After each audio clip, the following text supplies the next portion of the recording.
here with my father, and I was talking the other week about starting up a series and do a compilation of videos from people who are mostly from the, I guess, would you call your generation the baby boomer generation? Yeah.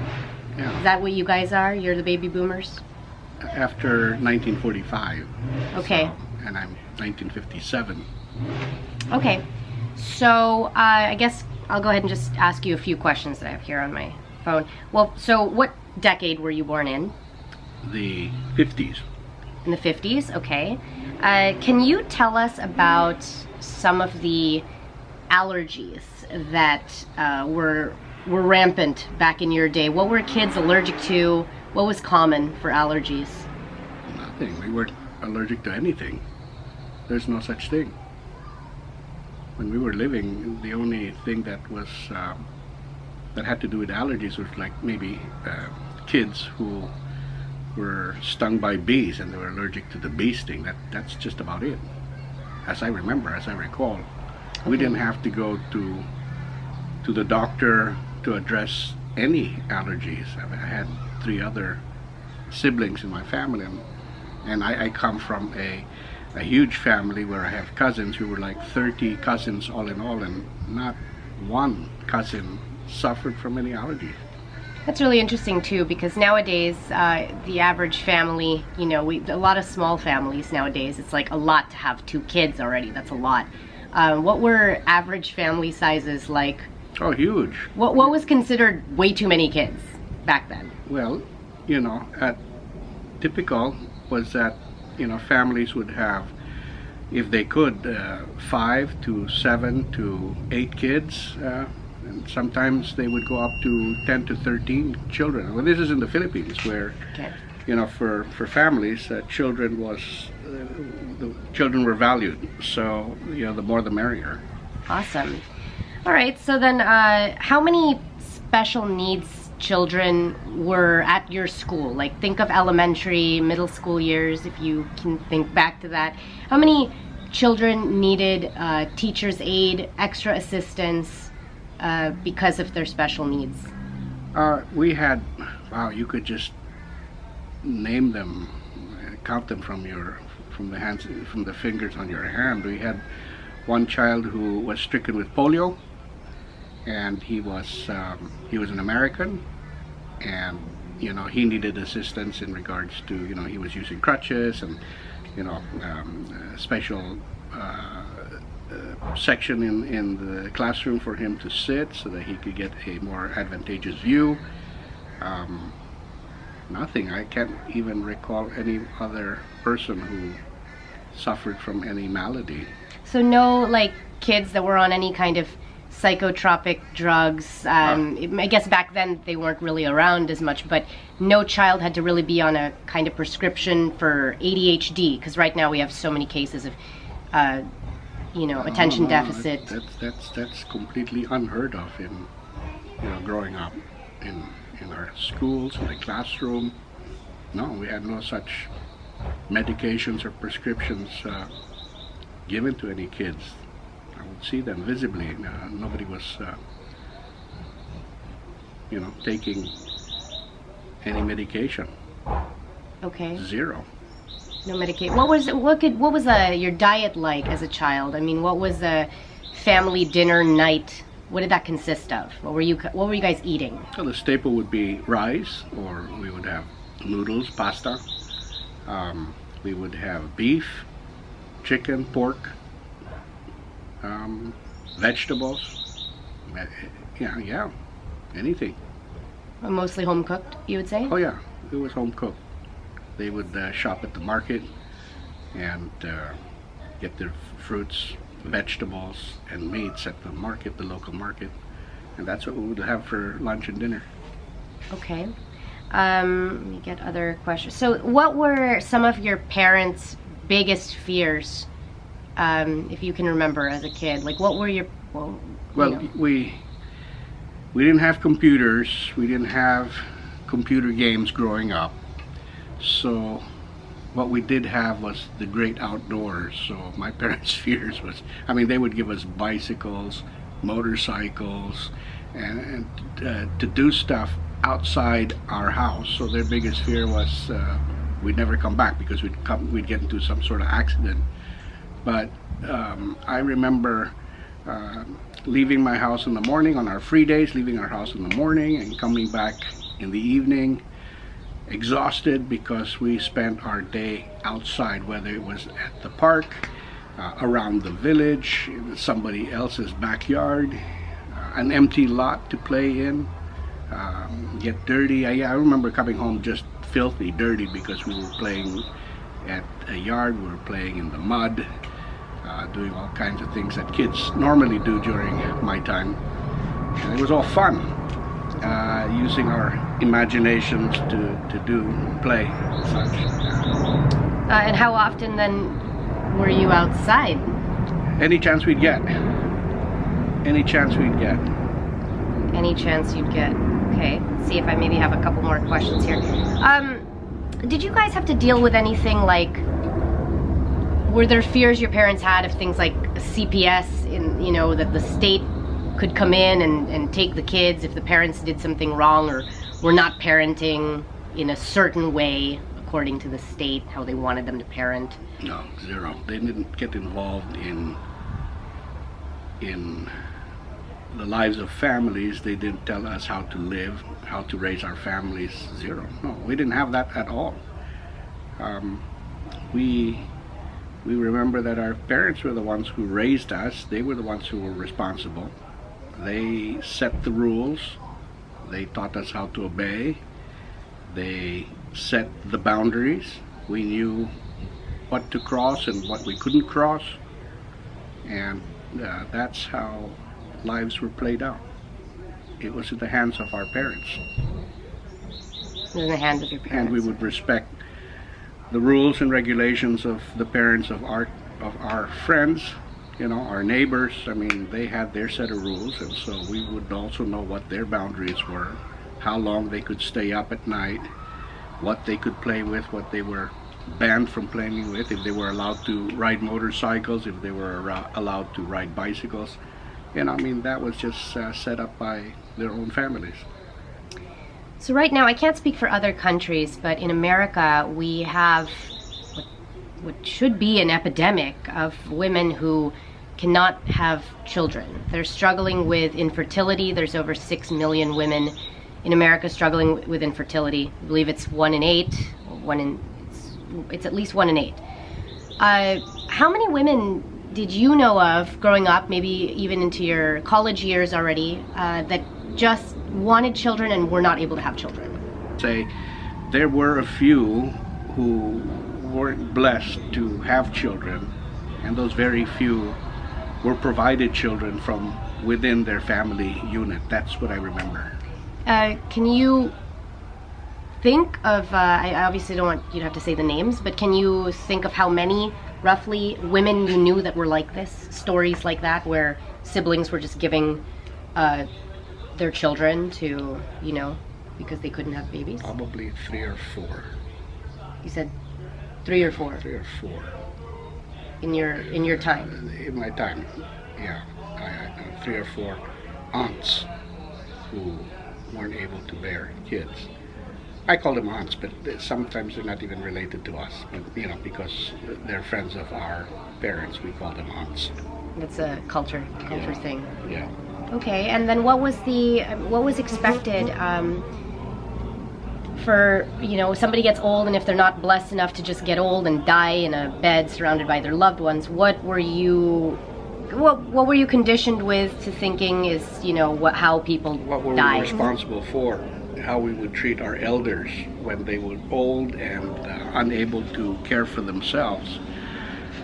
Well, it was only natural for us to bring our elders into our homes, especially in terms of distance, in terms of convenience.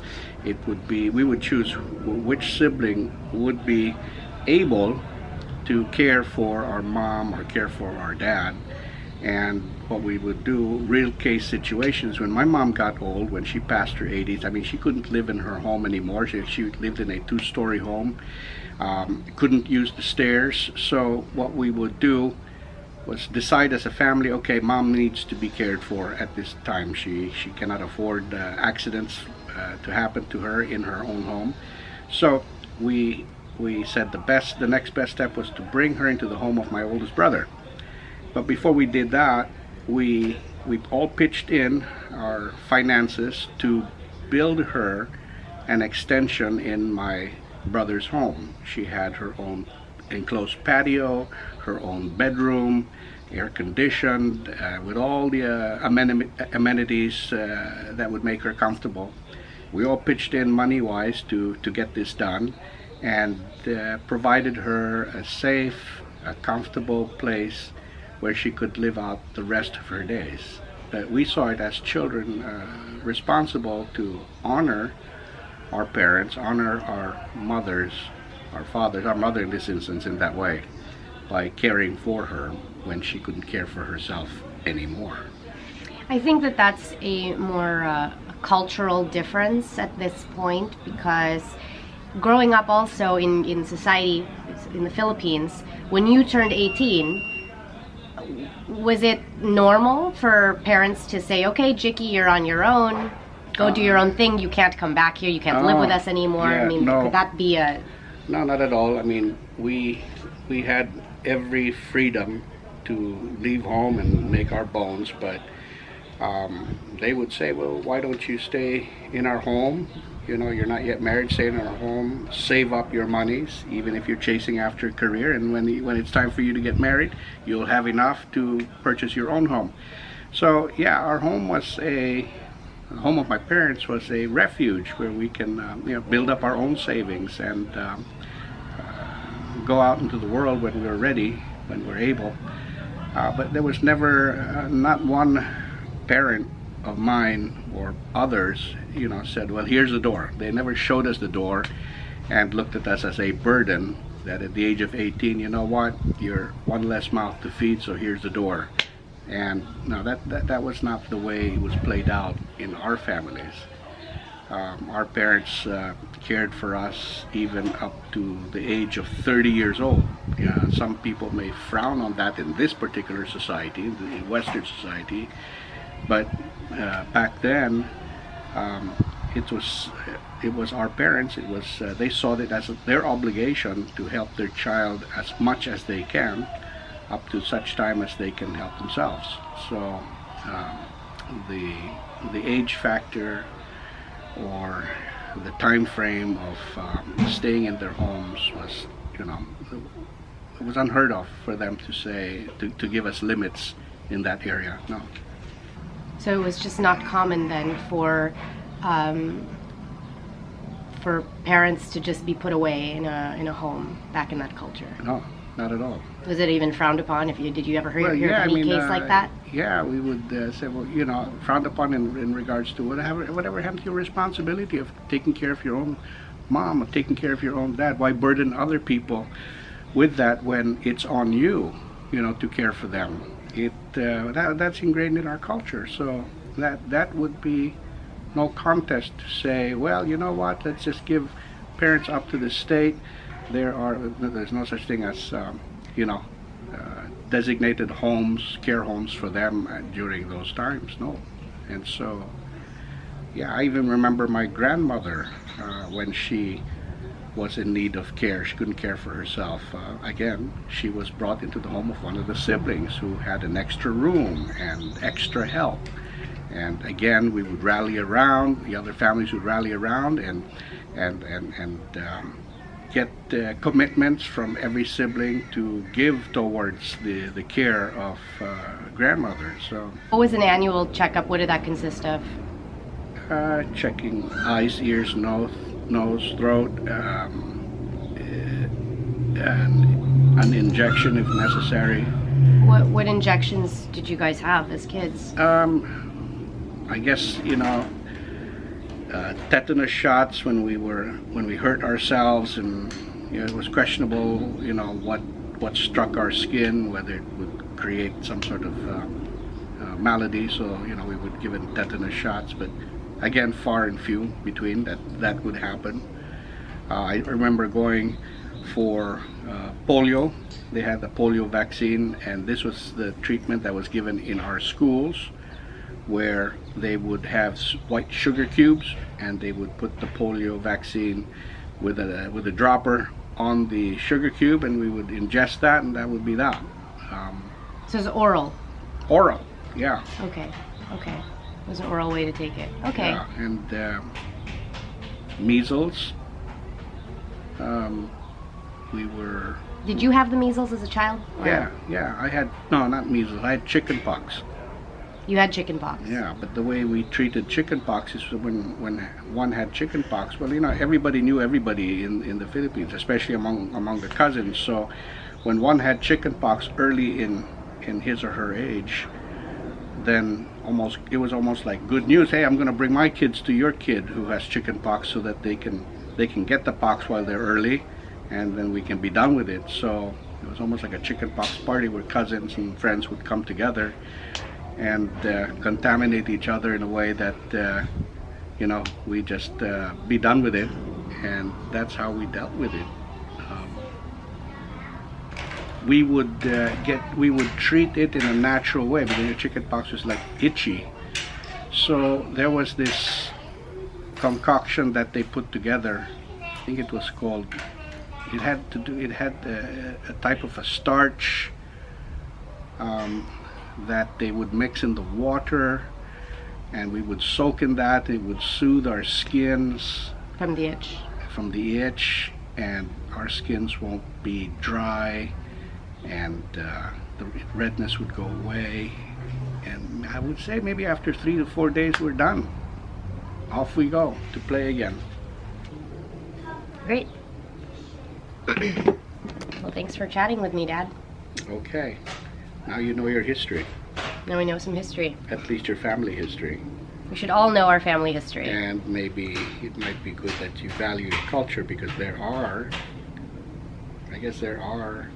is value in our Filipino culture, where we not only respect our elders, but we also care for our elders in tangible ways.